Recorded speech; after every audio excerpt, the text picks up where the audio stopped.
Hello friends, हम बात करें केवीएस एनबीएस इंटरव्यू पे। आप सभी जानते हैं कि बहुत जल्द ये हमारे शुरू होने वाले हैं। हमारे सामने सबसे बड़ा इंपॉर्टेंट टॉपिक यही रहता है जब इंटरव्यू के लिए जाते हैं तो आप जिस ऑर्गेनाइजेशन में जाएंगे उसके बारे में तो पूछना लाजमी है। और ऐसे में ज्वाइंट वेंचर है, दोनों साझा रूप से तैयारी कर रहे हैं कि रिक्रूट किया जाए, तो दोनों के विषय में आपको जानकारी होनी चाहिए। केवीएस क्या है, एनबीएस क्या है। तो आज स्पेशली मैं एनबीएस पे बात करूंगा, नवोदय विद्यालय समिति। और इसके अंतर्गत जो हमारे स्कूल चलते हैं वो जवाहर नवोदय विद्यालय, जो कि अब बदल कर हो चुके हैं पीएम श्री जवाहर नवोदय विद्यालय। अब ये पीएम श्री कब बने और किस एजुकेशन पॉलिसी के तहत इनका गठन किया गया, कहां पर ये स्थापित होंगे, क्या इसका स्ट्रक्चर होगा, क्या इसमें एडमिशन का प्रोसेस होगा, किस तरह से ये संचालित होते हैं, किस मिनिस्ट्री के अंडर ये आते हैं, वो तमाम बातें हम करने वाले हैं। क्या ये डे बोर्डिंग स्कूल है, रेजिडेंशियल है? तो आप मेरी बातों को ध्यान से सुनिए और पूरे स्ट्रक्चर को समझिए क्या था। हम बात कर रहे हैं 1986 की एजुकेशन पॉलिसी की, जिसमें ऑपरेशन ब्लैक बोर्ड आया था। ये बड़ी एक हमारे लिए अपॉर्चुनिटी थी ये एजुकेशन पॉलिसी। और 1986 की पॉलिसी ही थी जिसमें हमने 21st सेंचुरी का विजन रखा था, 21वीं शताब्दी। ये DT+B में क्वेश्चन आया था एक बार कि 21वीं सदी का सपना हमने कब देखा, कंप्यूटर शिक्षा की बात हमने कब की। तो उस समय विजनरी प्राइम मिनिस्टर होते थे राजीव गांधी, कोई कुछ भी बोले अब। तो उन्होंने ये सोचा कि भाई देखो, हमने सेंट्रल स्कूल बना दिए और बड़े बड़े ऑर्गेनाइजेशन बना दिए, शहरों में उत्तम स्तर की शिक्षा है, लेकिन गांव में जो बच्चे रहते हैं वो भी तो टैलेंटेड हैं। और जो गरीब बच्चे हैं, क्या उनमें टैलेंट नहीं है? बिल्कुल है। तो इसी संकल्पना के साथ, इसी कंसेप्ट को आगे बढ़ाते हुए उसने कहा कि प्रत्येक गांव में एक नवोदय विद्यालय हम खोलेंगे, एक जवाहर नवोदय विद्यालय की स्थापना की जाएगी, जिसमें बच्चों को उच्च गुणवत्ता वाली शिक्षा दी जाएगी। और यह शिक्षा हमारी फ्री होगी, जिसमें बच्चे को 6th क्लास में एडमिट किया जाएगा, वहीं पर रखा जाएगा और सारी शिक्षा का खर्च सरकार वहन करेगी। उसमें बच्चे को अपने घर से कुछ भी नहीं लाना, सिंपल अपना ड्रेस पहनी और पहुंच गई, सब कुछ वहां से मिलता है, सब कुछ। चाहे वो ड्रेस की बात की जाए, चाहे वो तीनों समय के खाने की बात की जाए, चाहे रिफ्रेशमेंट की बात की जाए, बुक्स की बात की जाए, कॉपी की बात की जाए, डेली यूज का सामान, चाहे उसमें सोप है, कॉलगेट है, टूथब्रश है, हर चीज, चाहे आपके शूज हैं, सॉक्स हैं, चाहे स्पोर्ट्स मटेरियल है, चाहे वहां पे एजुकेशनल मटेरियल है, हर चीज वहां पे आपको प्रोवाइड होगी। इवन मेडिकल फैसिलिटी तक, वहां पे एक स्टाफ नर्स है। अगर फिर भी कोई समस्या होती है तो हॉस्पिटल ले जाया जा सकता है। ये तमाम, चलिए शुरू करते हैं कैसे ये काम करता है। तो 86 की पॉलिसी हमारी, उसके तहत नवोदय स्थापित होने शुरू हुए। और शुरुआत में ये हमारे 2 जगह, हरियाणा में झज्जर किलोई गांव और महाराष्ट्र में अमरावती, वहां पे स्टार्ट हुए। रेजिडेंशियल थे। इसमें 6th क्लास में बच्चों का एडमिशन स्टार्ट होता है, 6th क्लास में।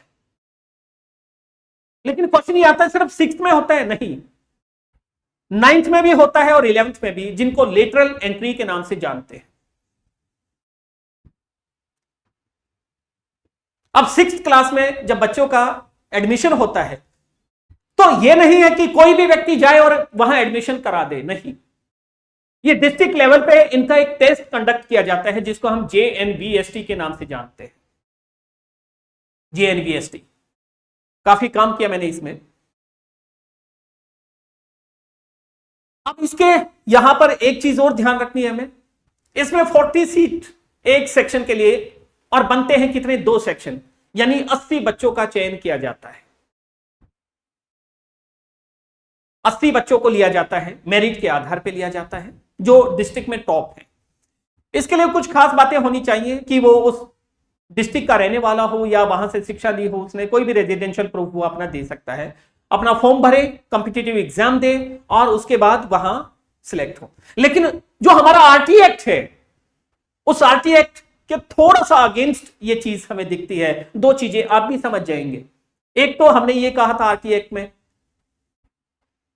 कि जो free and compulsory education act है, जिसको हम free and compulsory education act के नाम से भी जानते हैं, उसमें 6 से 14 साल के बच्चों का कोई भी एंट्रेंस टेस्ट नहीं होगा, लेकिन यहां पे लिया जा रहा है।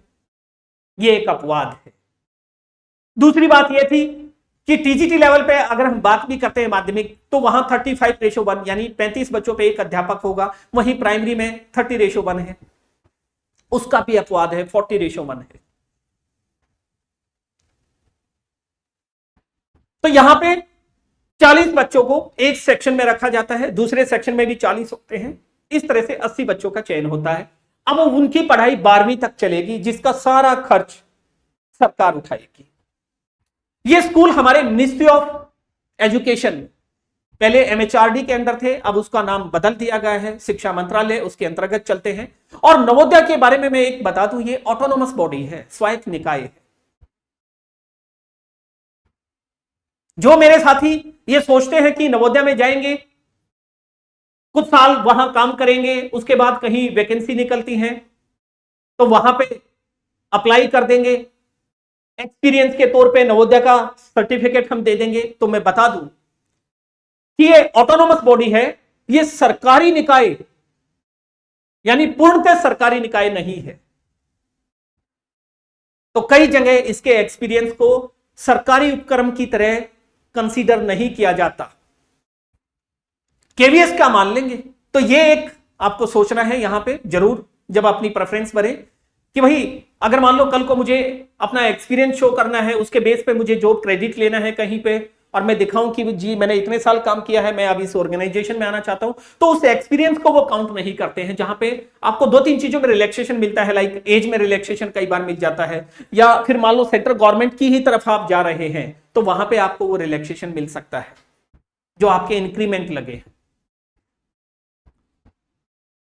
दूसरी इंपॉर्टेंट बात यह है कि मैंने कहा ये रेजिडेंशियल स्कूल है, रेजिडेंशियल यानी वहीं पे रह के आपको तैयारी करनी है, वहीं पे रह के पढ़ना है, टीचर भी वहीं पे रहेंगे, ध्यान रखना है। जब आप अपॉइंट हो जाएंगे तो आपको वहीं पे रहना है, एक क्वार्टर आपको दे दिया जाएगा जिसमें मूलभूत सभी सुविधाएं होती हैं।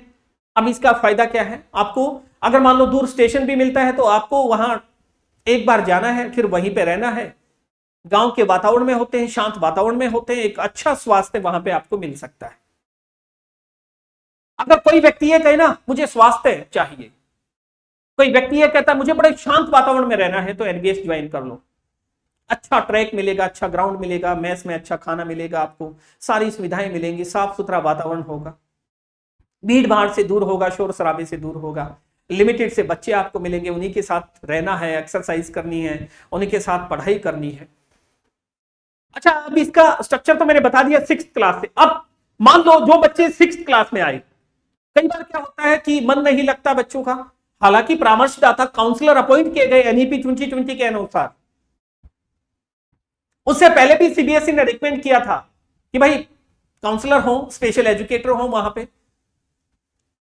तो मान लो किसी कारण बच्चे का मन नहीं लगता है और ड्रॉप आउट हो जाता है या बच्चा छोड़ जाता है वहां से, तो अब उसकी सीट खाली होती है। वहां सीट खाली होने के बाद ये बच्चा मान लो 7th में चला जाए, 8th में चला जाए, तो फिर कई बार तो उन बच्चों को कॉल की जाती है जो वेटिंग लिस्ट में थे, या फिर जो बच्चे छोड़ जाते हैं उनके लिए बाद में 9th क्लास में लेटरल एंट्री के तौर पे एडमिशन लिए जाते हैं। और जो बच्चे 10th के बाद माइग्रेट कर जाते हैं, कई कारणों से कर जाते हैं, लाइक सब्जेक्ट कुछ हो सकता है, या वो मानते हैं कि हमें तो नीट की तैयारी करनी है या जेईई मेंस जो भी है, और हमें तो कोचिंग पे डिपेंड होना है, यहाँ पे शायद वो चीजें, क्योंकि यहाँ तो रेगुलर स्ट्रक्चर है, रेगुलर स्टडी होती है, तो वहां पे ऐसा तो है नहीं कि नॉन अटेंडिंग चल जाए, तो उसमें रह के करना होता है। सरकारी उपक्रम की तरह ही सारे वहां पे नियम है। तो जो बच्चे 10th में छोड़ जाते हैं उनके लिए फिर लेटरल एंट्री हमारी होती है 11th क्लास में, जो कि वहां एंट्रेंस बेस्ड एग्जाम पे है। कई बार मेरिट, पहले मेरिट भी चली थी, अभी एंट्रेंस है। तो ये तो एडमिशन प्रोसेस मैंने बता दिया कि बच्चे 6th क्लास, 9th क्लास और 11th क्लास में एडमिशन पा सकते हैं, और जो भी एडमिशन ले जाएगा वहां पे फ्री रहेगा, जितने साल की उसकी शिक्षा वहां पे है। अब बात करते हैं स्टडी के लिए बहुत अच्छा एनवायरमेंट है यहाँ। बच्चे सुबह उठते हैं 5, 5:30 बजे, वो उनका वेकअप टाइम है।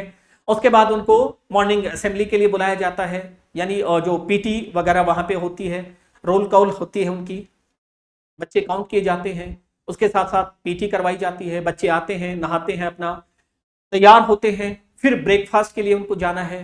वहां डेली ब्रेकफास्ट आपको उसमें वैरायटी मिलेगी, ब्रेकफास्ट करते हैं। उसके तुरंत बाद स्कूल में, जो कि पास में बिल्डिंग है, जो जहां बच्चे रहते हैं उनको हाउस बोला जाता है, हाउस में रहते हैं, ठीक है। और हाउस की देखरेख करने वाले कौन हैं? उनके टीचर हैं, जिनको हाउस मास्टर कहा जाता है। और उनके असिस्टेंट के तौर पे एक और वहां टीचर होता है, जिसको असिस्टेंट हाउस मास्टर एएचएम कहा जाता है, यानी एचएम एएचएम होते हैं। तो बच्चे अपना ब्रेकफास्ट करते हैं, स्कूल में आ जाते हैं, पास में ही स्कूल है उनके। अब समर की हम बात करें तो अगर मैं यहां की बात करूं, हरियाणा, राजस्थान, दिल्ली, पश्चिमी यूपी, इस तरह से, तो 7:50 पे स्कूल लग जाता है। सर्दियों में 8, क्योंकि रेजिडेंशियल है तो कहीं दूर से तो आना है नहीं कि लेट हो जाएगा और कुछ होगा।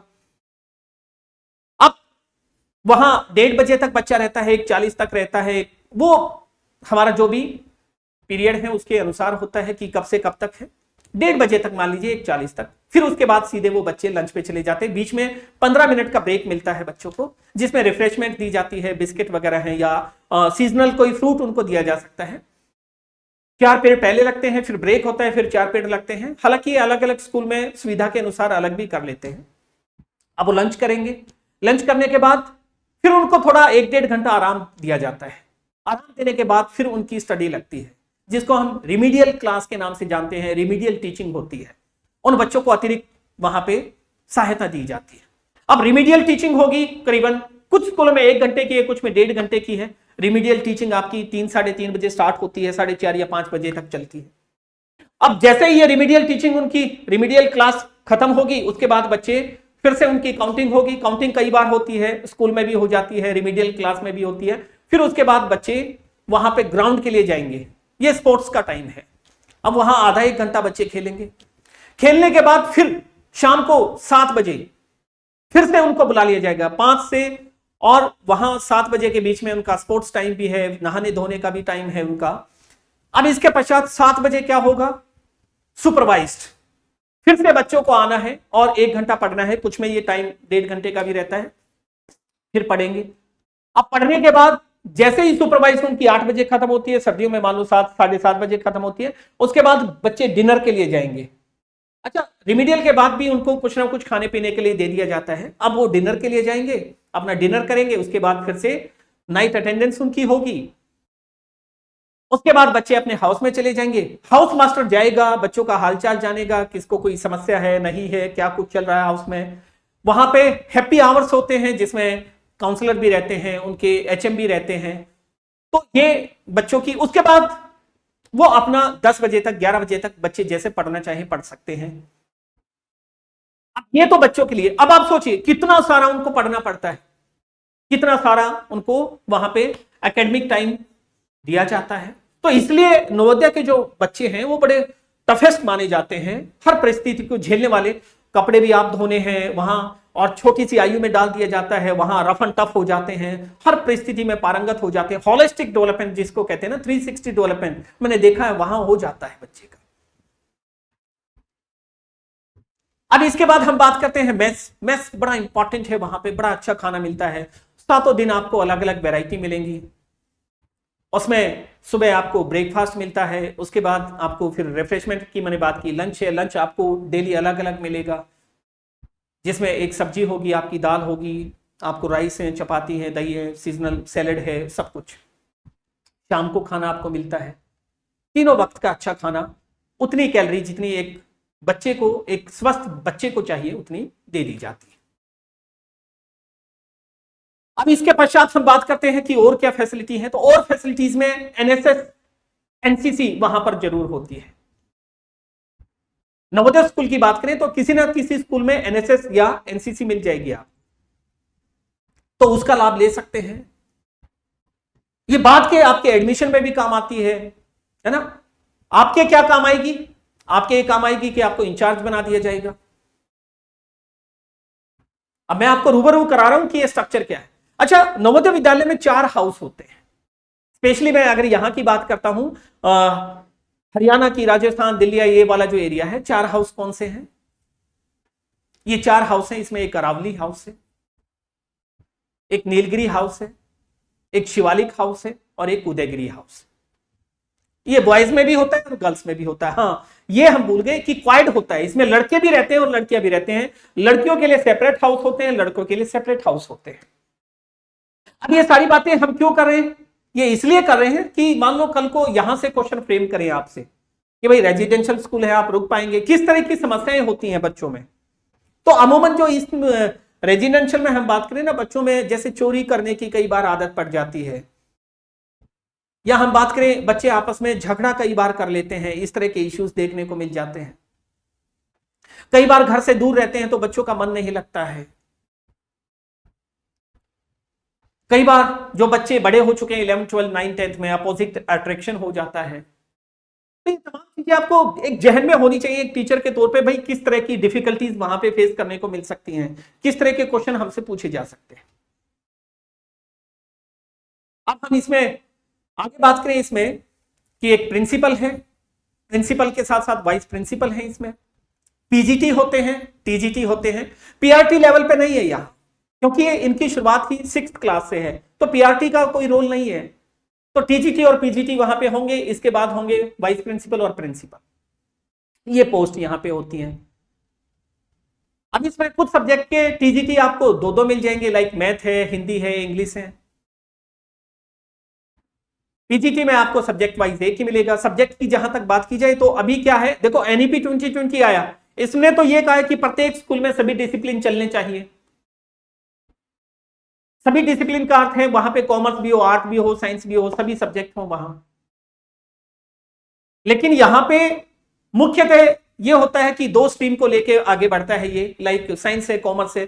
तो किसी स्कूल में मान लो साइंस और कॉमर्स है, तो किसी स्कूल में आर्ट और कॉमर्स है, किसी स्कूल में वहां आर्ट और साइंस है, इस तरह से। अगर मान लो 10th के बाद बच्चा, मान लो एक स्कूल है जिसमें अब कॉमर्स है और साइंस है, और वो आर्ट में जाना चाहता था, तो पास के स्कूल में उसको शिफ्ट कर दिया जाता है।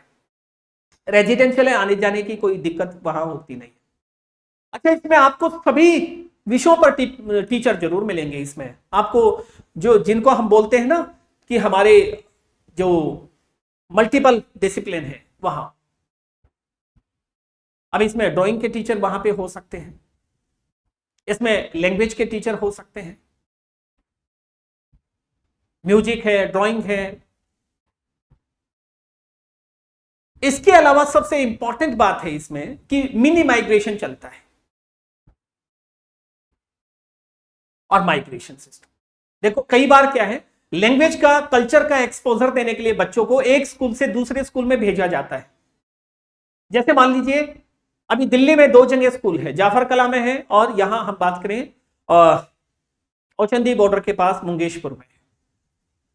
तो यहां के कुछ बच्चे 9th क्लास में हो सकता है किसी अन्य स्कूल में गए हों जहां पर इस तरह की भाषा नहीं है, लाइक वो वहां पे मलयालम सीख रहे हों, वो मराठी सीख रहे हों, वहां कन्नड़ सीख रहे हों, वहां उड़िया सीख रहे हों, और वहां के बच्चे यहां पर आते हैं, वो यहां हिंदी सीख रहे हों।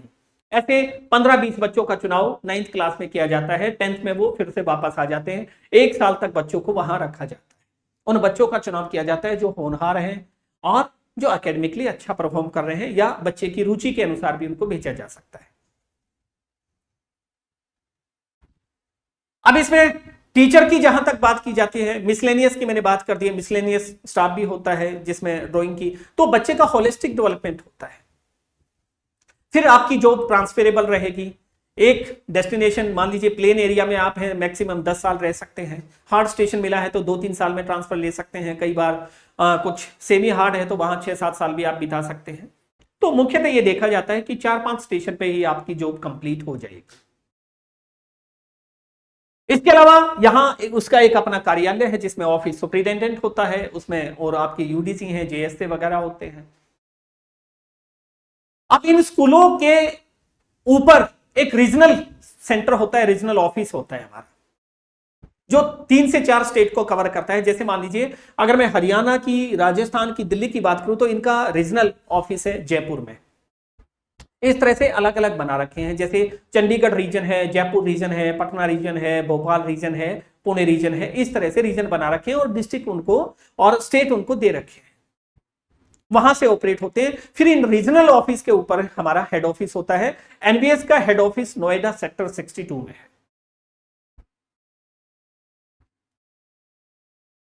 तो ये आपको ध्यान रखना है, जो आपके रीजनल ऑफिस है उसमें आपका डिप्टी कमिश्नर बैठता है, और जो आपका हेड ऑफिस है उसमें आपके कमिश्नर बैठते हैं।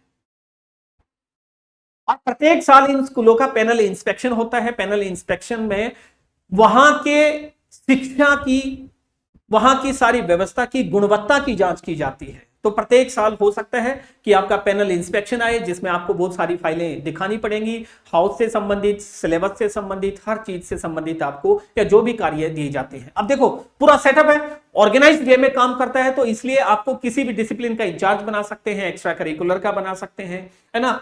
समय समय पे आपकी चलती है, जैसे कोई भी इस तरह से हम ये कह सकते हैं कि प्रोजेक्ट आ जाता है, जैसे मेरा स्वच्छता अभियान से जुड़ा है या और कुछ है, तो वहां इंचार्ज आपको बनाया जा सकता है। समय समय पे आयोजन है, कला का हो सकता है, संगीत का हो सकता है, या इस तरह से, तो वो रिस्पॉन्सिबिलिटी आपको दी जा सकती है। हेल्थ के ऊपर हो सकता है, मेंटल हेल्थ के क्लब बनाए जाते हैं वहां पे। तो वो सारा एक स्ट्रक्चर है जिसपे हम बाद में खुल के भी चर्चा कर सकते हैं, सारा यदि आपको जानना है, लेकिन इतना जान लेना आपके लिए पर्याप्त है।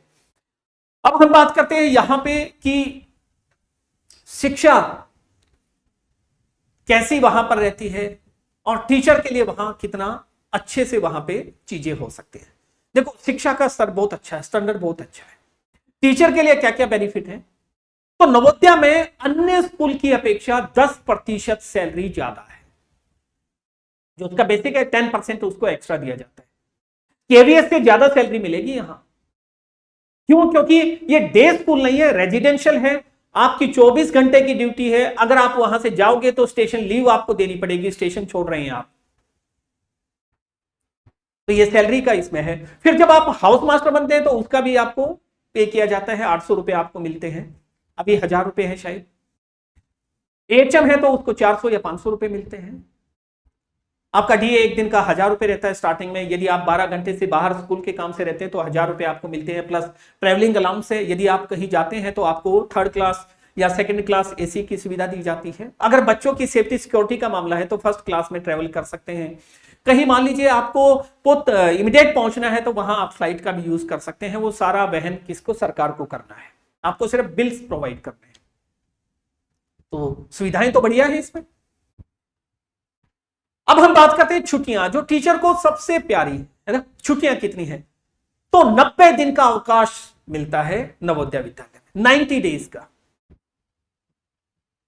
इन 90 डेज में से अगर मैं जैसे जयपुर रीजन की बात करूं तो आपके 60 दिन तो हो जाते हैं मई जून। 1 मई से छुट्टियां स्टार्ट, 30 जून तक रहेंगी। 60 डेज का तो ये है, ये हॉलीडे पैकेज आपका। 60 दिन का अवकाश, लंबा अवकाश। सबसे लंबा अवकाश यदि किसी स्कूल में है तो नवोदय में है। तो 60 छुट्टियां यहां पे हुई। फिर 10 होती हैं आपकी दिवाली के पास में। दिवाली ब्रेक आपका होता है जिसमें 10 दिन चले जाते हैं, 60 से 70। और 20 दिन का है आपका विंटर ब्रेक, जो कि अमूमन आपका 25 दिसंबर से स्टार्ट होता है और 13-14 तक जनवरी तक रहता है।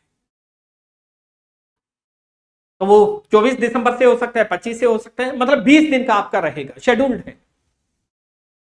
तो 90 छुट्टियां। इसके अलावा फिर जो आपकी जीएच है, आपकी आरएच है, या फिर जो आपको सीएल मिलती है, आपको ईएल मिलती है, कुल मिला के यदि हम बात करें तो आपको 200 से 220-30 दिन ही काम करना है। तो ये सारी चीजें। और कोई भी मान लो नया प्रोजेक्ट आता है, चाहे वो पढ़ाने संबंधी है, चाहे वो लाभ संबंधी है, सबसे पहले वो हमारे इन 2 स्कूलों में केवीएस एनवीएस में ही लागू। आपकी फैमिली के लिए वहां बहुत सारी सुविधा होंगी, बच्चों के लिए सेफ एनवायरमेंट है खेलने कूदने के लिए। हाँ, अगर आप मान लीजिए वहां टीचर रिक्रूट होते हैं तो स्टाफ वार्ड के तौर पे आपके बच्चे वहां पढ़ेंगे, स्टाफ वार्ड है। मैंने बताया कि सारी सुविधाएं वहां पे है, स्वच्छ पानी होगा, स्वच्छ वायु होगी, मेडिकल फैसिलिटी वहां पे जो एक हम कहते हैं ना फर्स्ट एड वहां पे आपको प्रोवाइड हो जाएगी। तो तमाम बहुत सारी और चीजें हैं इसमें एनवीएस में जानने के लिए, तो बाकी हम नेक्स्ट क्लास में चर्चा करेंगे। ये सिर्फ बताने का मेरा उद्देश्य था कि जब आप प्रेफरेंस दे तो इन चीजों को ध्यान में रखें कि कहां पर मुझे क्या मिलने वाला है। अगर आप ये चाहते हैं नहीं नहीं मेरे से रेजिडेंशियल सेटअप में नहीं रहा जाएगा, तो फिर आप केवीएस के लिए प्लान कर सकते हैं, लेकिन ये हमारे हाथ में नहीं होगा। इसके लिए भी हमें एक चीज समझनी है कि जो हमारी मेरिट बनेगी, जो हमारी बाद में मेरिट बनने वाली है, अगर हमारा केवीएस और एनवीएस दोनों में चयन होता है तब हमारे पास प्रेफरेंस है, लेकिन हुआ ही आपका एक में है फिर प्रेफरेंस नहीं है।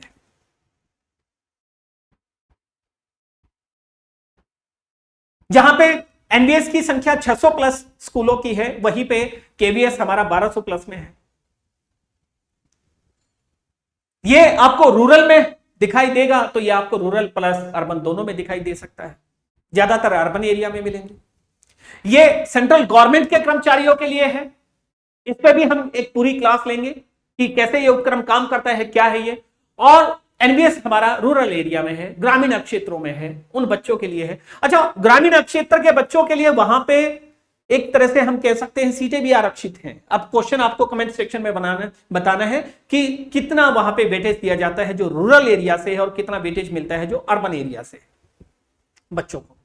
तमाम ये आपको ध्यान रखना है, आपकी ड्यूटी भी लगेंगी वहां, जब जेएनवीएसटी कराना है और चीजें करानी है तो सब में ड्यूटी आती है आपकी, और उसी तरह से आपको और ड्यूटी भी करनी पड़ेगी, चाहे वो इलेक्शन ड्यूटी आती है चाहे अदर और कोई ड्यूटी है। तो आपने मेरी बातों को इतने ध्यान से सुना, धन्यवाद।